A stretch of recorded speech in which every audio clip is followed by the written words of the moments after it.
I'm a traveller.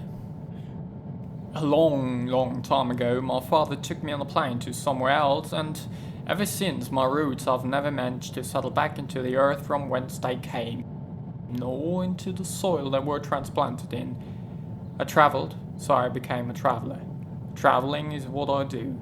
We're not always in body, then sure in mind, and if you've ever left home, you sure are aware of that feeling. Feeling sick for your home, but whenever you're there, you can only want one thing, and that is to run from it. Goethe famously said that we don't travel to get somewhere, but that we travel to travel. Right now, I reckon he never had to fly economy, or else this quote would have been phrased quite differently. Then again, I don't believe the Goethe of 2025 would let himself be caught dead back here. He would be a man of the people, I assume, as most artists of our advancing post-capitalist society claim to be, yet I assure you he'd be of the people in economy plus, for peasants that require the extra legroom. Maybe he'd even use his Chris Flyer extra miles to get bumped up to silver class. I heard that one mentioned at the gate. All silver class passengers please advance to gate 9, right after gold class, which followed business class, which in turn had to wait for business class plus, and of course, first class. I wonder if there was a first class plus too, but at some point I was too preoccupied observing a robotic arm that was busy making me a matcha latte that wasn't a matcha latte but a pandan tea. I should have read the signs more thoroughly, but there in my world at the time there simply wasn't enough space to even assume the existence of another milky green looking hot beverage.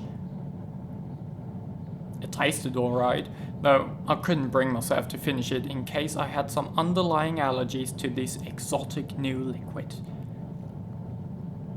I wonder if there had been economy plus when I was still a child. They do remind me of how it used to look back then. Not spacious, but alright for a long flight. Though I simply can't imagine that we had the means to travel anything but simple economy back then. Maybe I was just smaller.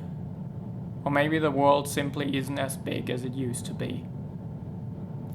28 hours sounds like a long time to travel, but once you realize that mere hours ago you had been in South Yara sipping on a cup of coffee talking about how to create the next big thing that is never going to happen, and then suddenly you find yourself confronted with the reality that is an elderly German lady on the other side of the world yelling at you impatiently to finally decide if you want the sandwich with salami or a simple pretzel with cheese.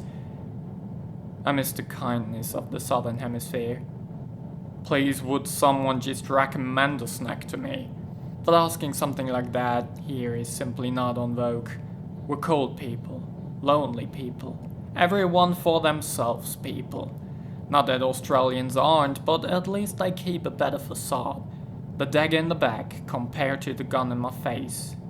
Not that one would be better than the other, you'll end up dead anyway. But I'm getting a how myself. I'm not there yet.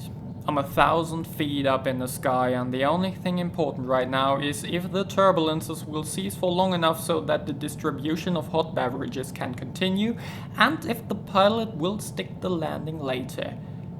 Crashing out on the tarmac would be a rather underwhelming way to die. Imagine you've made it farther than any of your ancestors could have ever dreamed of, just to turn into a ball of fire or be propelled out of your seat to become a nice and even smear of blood. I wouldn't mind dying as long as it's as simple as turning off a light. What I would mind is drowning in the Indian Ocean. Not that I have anything against that body of water in particular, drowning there would be equally as bad as drowning in the Pacific, I reckon. Only the Arctic could be worse because it's cold and I don't like to freeze. That's why I'm leaving the Melbourne winter behind after all.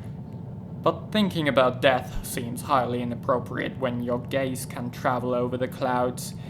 If heaven is below, where can a good soul go?